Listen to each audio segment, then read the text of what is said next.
नमस्ते दोस्तों, मैं हूं नवीन और स्वागत है मेरे YouTube चैनल पे। जैसा कि मैंने पिछली दो वीडियोस में 3 किलोवाट ऑन ग्रिड सिस्टम और 3 किलोवाट ऑफ ग्रिड सिस्टम की कंप्लीट कॉस्ट ब्रेकडाउन के बारे में बताया। मैंने बताया कि डिफरेंट टाइप ऑफ सिस्टम्स में क्या क्या डिफरेंट कंपोनेंट्स लगते हैं, क्या उनकी क्वांटिटी होगी, क्या पर क्वांटिटी प्राइस होगा, क्या वारंटी होगी उस कंपोनेंट की, और क्या टॉप मैन्युफैक्चरर्स हैं इंडिया के अंदर जो वो कंपोनेंट आपको प्रोवाइड करते हैं।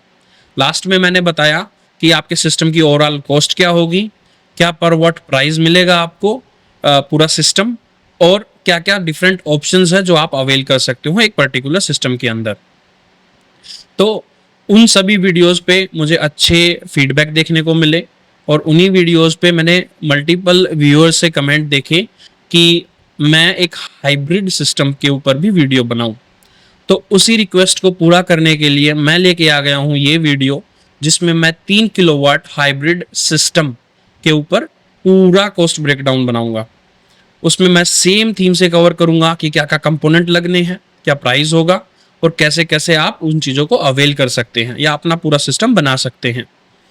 अगर आपको मेरा कंटेंट अच्छा लगता है तो एक गुजारिश है, आप मेरे चैनल को सब्सक्राइब कीजिएगा और इस वीडियो को अपने नेटवर्क में शेयर कीजिएगा। तो चलिए बिना किसी देरी के शुरू करते हैं। तो दोस्तों, मैं आ गया हूँ अपने कंप्यूटर स्क्रीन पे, जहाँ पे मेरी एक्सेल शीट है जिसमें मैंने 3 किलोवाट हाइब्रिड सोलर सिस्टम के पूरे कंपोनेंट्स को लिस्ट आउट किया है। क्या क्या क्वांटिटी लगेगी, क्या उनकी प्राइस रेंज होगी, क्या उनका एवरेज प्राइस होगा पर आइटम, क्या वारंटी टर्म्स होंगी, और जो मेरे रिमार्क्स है वो मैंने ऐड कर दिए हैं लास्ट वाले कॉलम में। उसके बाद अलग सेक्शन में मैंने दिखाया है कि पूरे सिस्टम की कॉस्ट क्या होने वाली है, क्या सब्सिडी मिलती है, क्या फाइनल कॉस्ट होगी। यह फाइनल नंबर नहीं है, यहाँ पे मैंने कई कंपोनेंट्स को ज़ीरो किया हुआ है।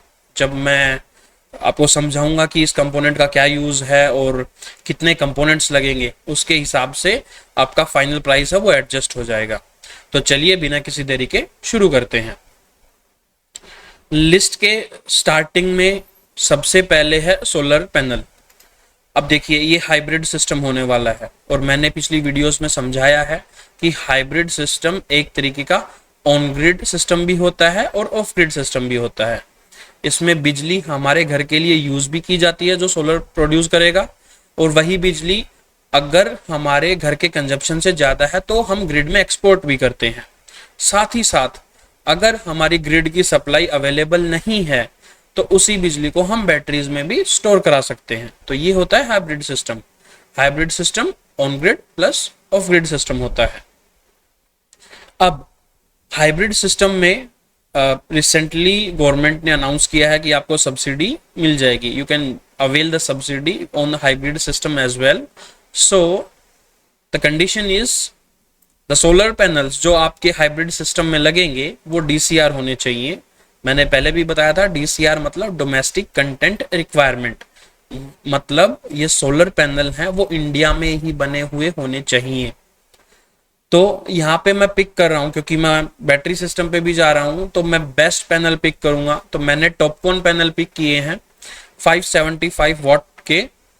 जो एक पैनल है वो पैनल आपको DCR है, मार्केट में आपको नॉन DCR जो होते हैं उनसे थोड़ा सा महंगा मिलेगा, लगभग 14,000 से 15,000 रुपए पर पैनल मिलेगा। तो मैंने यहाँ पे अपनी शीट में जो कैलकुलेशन की है वो 15,000 पर पैनल के हिसाब से ली है। अब 3 किलोवाट सोलर सिस्टम है तो मैं कंसीडर करूंगा कि मैं यहाँ पे 6 पैनल लेके लगाऊंगा। जब मैं 6 पैनल लगाता हूँ तो मेरी सिस्टम की ओवरऑल कैपेसिटी होगी लगभग 3.45 किलोवाट। यहाँ पे मैं 6 क्वांटिटी ऐड कर देता हूँ। 15,000 के हिसाब से उनकी कॉस्ट हो गई 90,000 और यहाँ पे मेरी सिस्टम की कैपेसिटी दिख गई 3450। आप यहाँ पे 5 पैनल्स भी लगा सकते हैं। 5 पैनल्स का जो प्राइस होगा वो 75,000 हो जाएगा और आपका जो सिस्टम के जो सोलर पावर जो जनरेट होगी उसकी कैपेसिटी हो जाएगी अराउंड 2.875 किलोवाट। तो आप अपने हिसाब से देख सकते हो, बट मैं अपने पर्सनल एक्सपीरियंस से बताऊंगा कि आपको कभी भी यहाँ पे कंजूसी नहीं करनी चाहिए। आपको पैनल हमेशा फुल कैपेसिटी में लेने चाहिए। अगेन ये पैनल जो होते हैं ये 25 से 30 साल की वारंटी में आते हैं। मैंने मिनिमम 25 साल लिखा है यहाँ पे, बट अभी जो पैनल्स आ रहे हैं वो 30 साल की वारंटी में आ रहे हैं।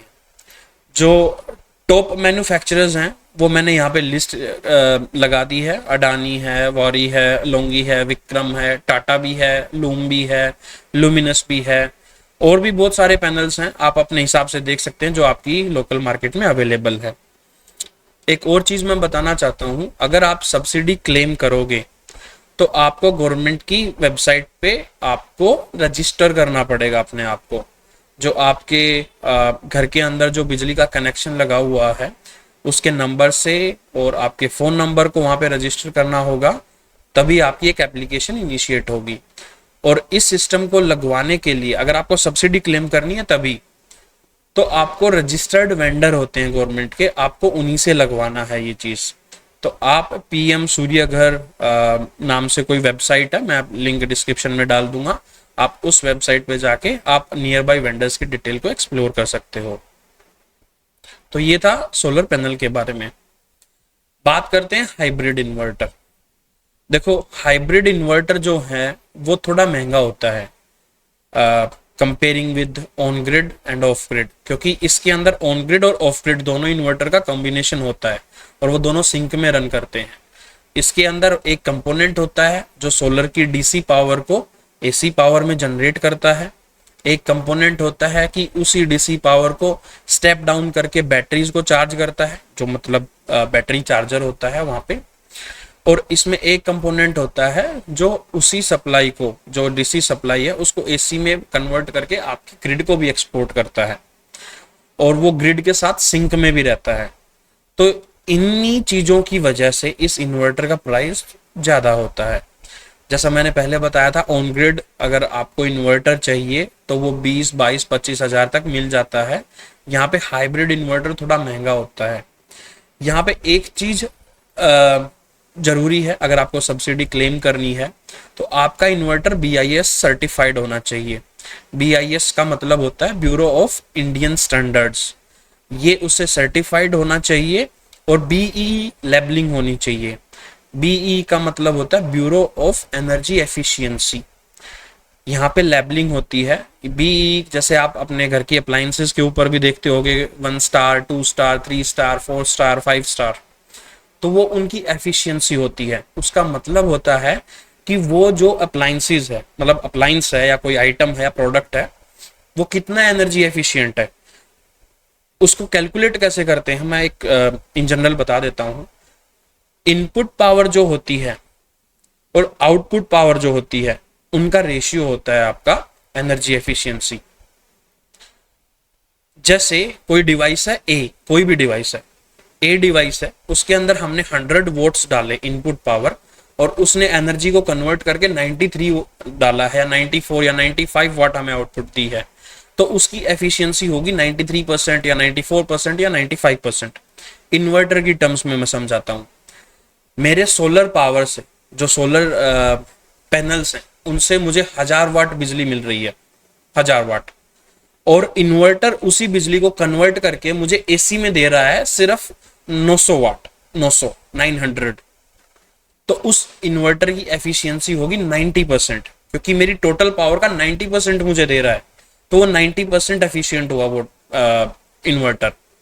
तो यहाँ पे BEE लेबलिंग के हिसाब से क्या टर्म्स हैं कि आपका जो हाइब्रिड इन्वर्टर है, अगर वो 1 किलोवाट तक है तो उसकी मिनिमम एफिशिएंसी 92% होनी चाहिए।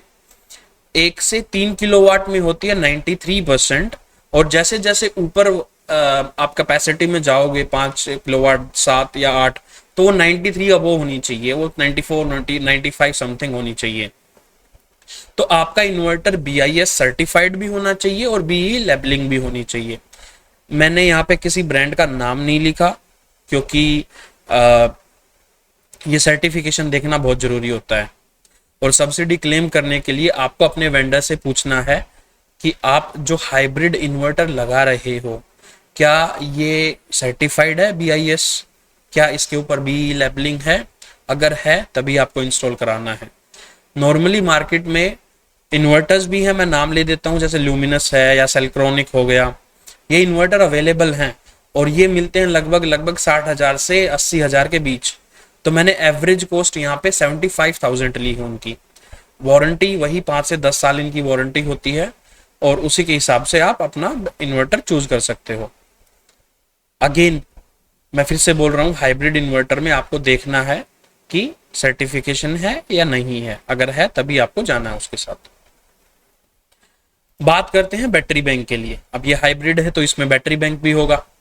बैटरी पैक में आपको दो ऑप्शंस हैं, या तो आप जो कन्वेंशनल हमारी लीड एसिड बैटरी होती है जिसमें वाटर टॉप अप डालते हैं हम, आप उसके साथ भी जा सकते हो, या लिथियम आयन बैटरी के साथ भी जा सकते हो, जो लिथियम बैटरी बोलते हैं, LiFePO4।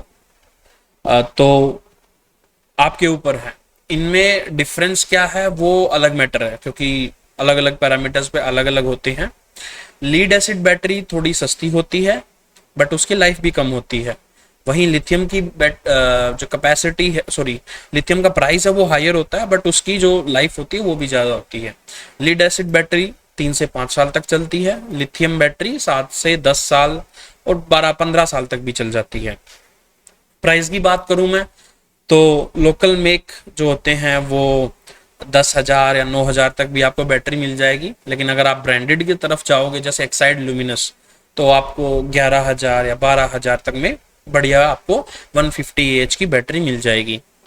तो आपका 3 किलोवाट सिस्टम है। यहाँ पे आपके पास दो ऑप्शन है। अभी के लिए मैंने वैल्यू 0 डाली है यहाँ पे बैटरी की, रीजन की मैंने अभी ये नहीं बताया है कि ये सिस्टम 24 वोल्ट में बनाना है या 48 वोल्ट में। अगर आपको 24 वोल्ट में सिस्टम चाहिए तो आपको लीड एसिड की 2 बैटरियां चाहिएगी। 2 बैटरियां मैंने अजम्पशन किया है कि 11,000 रुपए पर बैटरी यहाँ पे आपको मिल जाएगी।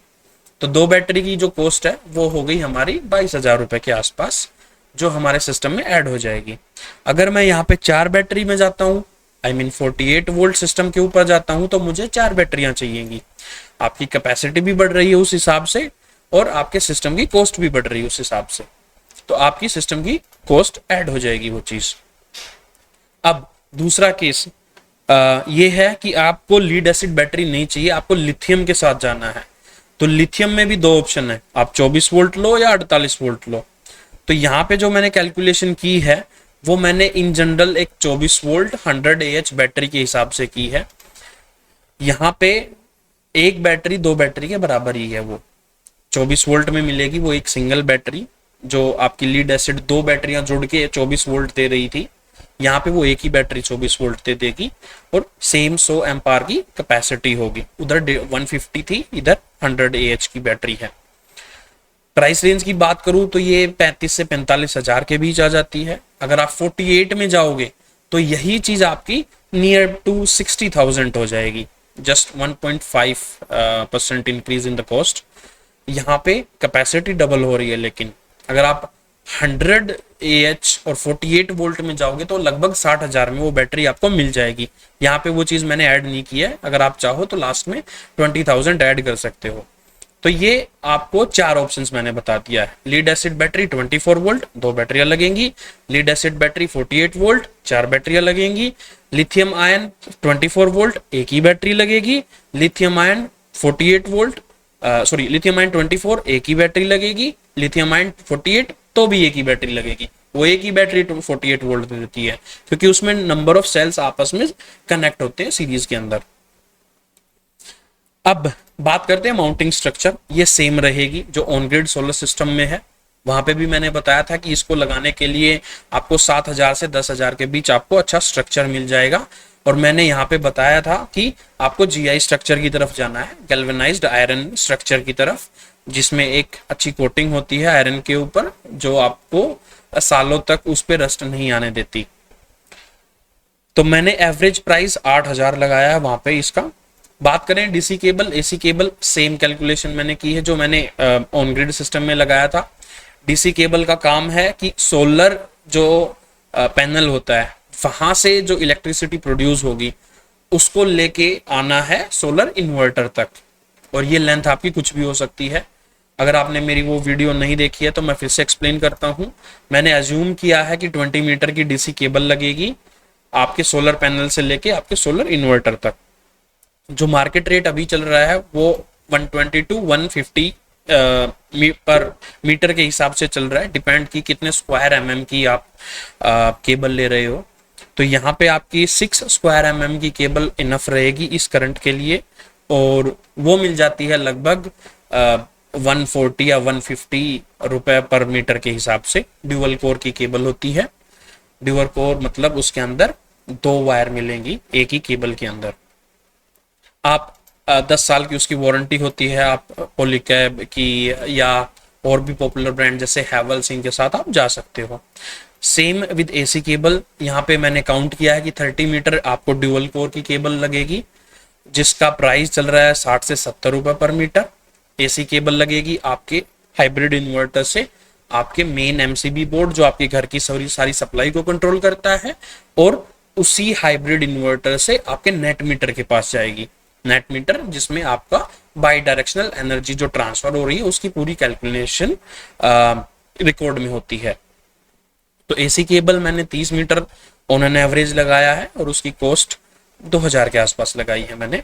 तो ये चीज प्लस माइनस हो सकती है, डिपेंड कि आपके सोलर स्ट्रक्चर माउंट कहाँ पे है, टेरेस कितनी हाइट पे है, 1 लेवल पे है या 2 लेवल पे या 3 लेवल या 4 लेवल पे है, उसके हिसाब से आपकी केबल्स प्लस माइनस हो सकती हैं। तो आप अपनी कैलकुलेशन उस हिसाब से कर लीजिएगा। बात करते हैं सेफ्टी डिवाइसेस की, डीसीडीबी और ACDB. DCDB direct current distribution board, ACDB alternative current distribution board. आपको यहाँ पे दोनों सेफ्टी डिवाइसेस चाहिए होंगी, क्योंकि ये मस्ट केस होता है आपके सब्सिडी क्लेम करने के लिए, और इनकी कॉस्ट होती है अराउंड 3.5K पर आइटम। तो यहाँ पे मैंने वो डाल दिया है, रेंज यहाँ तक होती है 2500 से लेके 4500 तक। 3500 मैंने उन्होंने एवरेज डाला है, वारंटी मैंने डाल दी है, और टॉप प्लेयर्स मैंने यहाँ पे डाल दी है, स्नाइडर इलेक्ट्रिक, हैवेल्स और लिग्रैंड या पॉलीकैब भी आप जा सकते हो। तो यह आपके मेन मैन्युफैक्चरर है इन डिवाइसेस के लिए। आपको अर्थिंग किट मैंडेटरी हो जाती है, 2 सेट आपको कराने होंगे, एसी साइड डीसी साइड। वो 4000 रुपये मतलब 2000 रुपये पर सेट मैंने डाला है यहाँ पे एवरेज प्राइस। और यहाँ पे आप 2 तरीके की हो सकती है, जीआई और कॉपर। जीआई होती है गैल्वेनाइज्ड आयरन जो रोड होती है, और या कॉपर की रोड। तो मैं प्रीफर करूंगा कि आई वुड रिकमेंड कि आप कॉपर की ही अर्थिंग कराओ, क्योंकि उसकी लाइफ लंबी होती है और उसकी कंडक्टिविटी भी अच्छी होती है comparing to the GI. Same आपको लाइटनिंग अरेस्टर कराना होता है, उसकी अर्थिंग करानी होती है, पूरा लाइटनिंग स्ट्रक्चर, उसके लिए एक सेपरेट अर्थिंग अलग से जाएगी। तो उसका खर्चा भी मैंने 3000 के आसपास रखा है। सेम मैंने आपको अच्छे जो बड़े पॉपुलर ब्रांड्स हैं वो मैंने मेंशन कर दिए यहाँ पे। नेट मीटरिंग करानी होगी, सेम जो मैंने पिछले बताया था पिछली वीडियो में कि 5000 से 10,000 के बीच एवरेज आती है। फाइल चार्ज लगता है, एप्लीकेशन चार्जेस होते हैं, तो वो सब मिला के लगभग 6000 से 7000 रुपये लगेंगे। तो वो आपको डिस्कॉम को देने होते हैं, डिस्ट्रीब्यूशन कंपनी को ये चार्जेस देने होते हैं। Same installation charges on grid में मैंने 10,000 लगाया था। यहाँ पे बैटरी सिस्टम भी साथ में इंक्लूड हो रहा है, तो थोड़ा सा एडिशनल माउंटिंग चार्ज हो सकता है, वो भी मैंने इन जनरल ऐड किया है। अगर आप रूरल एरिया में लगा रहे हो तो ये चार्ज आपके 7000 8000 में भी हो सकता है, डिपेंड करता है कि आपका रेजिडेंस कहाँ है, टायर 1 सिटी, टायर 2, टायर 3 या विलेजेस या टाउन्स में है आपका, तो वहाँ पे उस हिसाब से अलग हो सकता है। मैक्सिमम ये 10 से 12,000 रुपये होगा, मैंने मैक्सिमम डाला है 12,000। क्यों? क्योंकि मुझे जो इंस्टॉलेशन है वो पूरी प्रोफेशनल करानी है, क्योंकि ये सिस्टम 30 साल तक चलने वाला है, तो मुझे प्रोफेशनल इंस्टॉलेशन चाहिए। मुझे जो इंस्टॉलर है, सिस्टम इंस्टॉलर है, जो पर्सन है, वो पूरा स्किल्ड होना चाहिए, ये आपको इंश्योर करना है। जो आपकी इंस्टॉलेशन है वो प्रॉपर पाइपिंग के थ्रू होनी चाहिए, प्रॉपर क्लिप होनी चाहिए, केबल टाई होनी चाहिए, थिम्बल उनके ऊपर लगा हुआ होना चाहिए, कहीं पे भी लूज कनेक्शन नहीं होनी चाहिए। तो ये चीज़ आपको इंश्योर करनी है, इसीलिए मैंने यहाँ पे मैक्सिमम प्राइस दिखाया है शीट के अंदर। सेम मिसलेनियस चार्जेस, जो अलग चार्जेस लग सकते हैं आपके, हालांकि most of the hybrid inverters comes with the Wi-Fi monitoring facility, but in case if you don't have that, आप Wi-Fi monitoring device attach कर सकते हो इन्वर्टर के साथ, that is something that you may need to pay extra। और कुछ transport का expense है वो भी आप अलग से ऐड हो जाता है, वो भी ऑप्शनल है। कई बार वेंडर खुद पे कर देता है, कई बार आपको पे करने के लिए बोलता है, तो मैंने एडिशनली 5000 उस चीज़ के लिए अलग से लगाया है। तो यहाँ पे इस पूरे सिस्टम की कॉस्ट को मैंने कैलकुलेट किया है। यहाँ पे सब्सिडी जो मिल रही है अराउंड 78,000 है। सब्सिडी डिडक्ट करने के बाद ये कॉस्ट होने वाली है, ये सिस्टम कैपेसिटी होगी और ये प्राइस पर वॉट। अब ये है उस केस में जब मैं 6 पैनल लेके चल रहा हूँ और लीड एसिड बैटरी नहीं ले रहा हूँ और लिथियम ले रहा हूँ। यहाँ पे जैसे मैंने पिछली वीडियो में बताया था, अलग अलग केस के हिसाब से मैं अलग अलग प्राइस ब्रेकडाउन करके दिखा दूंगा। साथ में वीडियो के डिस्क्रिप्शन में मैं इस एक्सेल फाइल का लिंक भी ऐड कर दूंगा, ताकि आप इसको डाउनलोड करके इसके साथ अपने जो भी आपकी रिक्वायरमेंट है उसके साथ आप you can just play around और देख पाओ कि आपकी जो सिस्टम आप जो चाह रहे हो लगाना उसकी कॉस्ट क्या होगी। मिनिमम कॉस्ट, पहला केस लेके चलते हैं। मिनिमम कॉस्ट क्या होगी? मैं 5 पैनल लेके चल रहा हूँ, एक हाइब्रिड इन्वर्टर, मैं 24 वोल्ट की बैटरी के साथ जा रहा हूँ, मैं लिथियम बैटरी नहीं लगा रहा। ये चीज मैंडेटरी है, इनसे मैं छेड़छाड़ नहीं कर सकता और मैं मिसलेनियस चार्जेस भी दूंगा ये चीज। तो मेरे सिस्टम की कॉस्ट पड़ेगी 2,23,000। सब्सिडी मुझे मिल जाएगी, मतलब मैं कंसिडर कर रहा हूं, तो मेरे सिस्टम की फाइनल कॉस्ट होगी ये सिस्टम की कैपेसिटी है और प्राइस पर वाट मिलेगा मुझे 50 के अराउंड। 1,45,000 जो मुझे पॉकेट से पे करने हैं और ये सिस्टम मुझे 2.875 किलोवाट का लग जाएगा। केस नंबर 2, मैक्सिमम में मतलब कि मैं फुल क्वालिटी हर चीज अच्छे से लेके चल रहा हूं, कहीं पे भी कंजूसी नहीं कर रहा। तो वहां पे केस क्या होगा? मैं लेके चल रहा हूं 6 Topcon 575 what DCR panels, hybrid inverter, lithium battery मैं नहीं ले रहा, मैं लीड एसिड बैटरी नहीं ले रहा, मैं लिथियम बैटरी ले रहा हूं और मैं उस 48 वोल्ट 100 AH की बैटरी लेके चल रहा हूं, लगभग 4800 वाट आवर कैपेसिटी की बैटरी जो कि 60,000 के आसपास आती है, मैं वो लेके चल रहा हूं। सेम इन चीजों के साथ मैं नहीं खेलूंगा क्योंकि ये मस्ट केस है, ये तो होगा ही। तो यहाँ पे मेरी सिस्टम की कॉस्ट होगी, वो होगी 2.76 lakh and after subsidy I'll get it in around 1.98 which is close to 2 lakhs और मेरे प्राइस पर वॉट 57। मेरे सिस्टम की कैपेसिटी भी ज्यादा है यहाँ पे। तीसरा केस क्या हो सकता है? मुझे यही सारी चीज चाहिए बट लीड एसिड बैटरी में चाहिए, तो उस केस में क्या होगा? मैं लिथियम आयन को 0 कर दूंगा, यहाँ पे मेरी कॉस्ट 0 हो जाएगी। लीड एसिड बैटरी में 4 लगानी पड़ेंगी 48 वोल्ट में, उसकी कॉस्ट जो है मेरी 44,000 हो जाएगी। 260 लाख मेरी total cost after subsidy 1.82L। तो ये था आपके 3 किलोवाट हाइब्रिड सिस्टम की पूरी कॉस्ट के बारे में। हाँ, जो प्राइस मैंने बताया उसमें ±10% ऊपर नीचे हो सकता है। रीजन की प्राइसेस किसी चीज के घट रहे हैं, किसी के बढ़ रहे हैं। सोलर पैनल की बात कर रहा हूं तो मैं प्राइसेस थोड़े नीचे आ रहे हैं ईयर बाय ईयर। अभी मैं बात कर रहा हूं मई 2025, तो अभी एवरेज प्राइस मैंने लगाया है। सोलर पैनल जैसे HJT पैनल्स जो नई टेक्नोलॉजी के पैनल्स है वो भी आने लगे हैं मार्केट में, अभी टॉपकॉन चल रहा है, तो वो पैनल भी आगे DCR में हो सकते हैं, तो प्राइस ऊपर नीचे हो सकता है उस केस में। बट अभी के टाइम पे अगर मई 2025 में अगर आप ये सिस्टम लगाना चाहते हो तो लगभग ये कॉस्ट आपकी पड़ेगी। आशा करता हूँ आपको हर चीज समझ आई होगी, और अगर आपको कोई भी डाउट है या कोई क्वेरी है आप मुझे उसी तरीके से लिख सकते हैं कमेंट सेक्शन में, जैसे पिछली वीडियोस में मुझे बताया है। ये वीडियो अच्छी लगी हो तो वीडियो को लाइक करना और मेरे चैनल को सब्सक्राइब करना, और कोई भी जरूरतमंद या कोई भी ऐसा इंसान आपके नेटवर्क में जिसको इस चीज की इंफॉर्मेशन की कोई सोलर स्ट्रक्चर लगवाना चाह रहा है और इस चीज की रिक्वायरमेंट है, उसको ये नॉलेज चाहिए, प्लीज आप ये वीडियो उसके साथ शेयर कीजिएगा, इससे अगले वाले बंदे की बहुत हेल्प होगी। तो आशा करता हूँ आपको कंटेंट अच्छा लगा। मिलते हैं अगली वीडियो में। नमस्कार।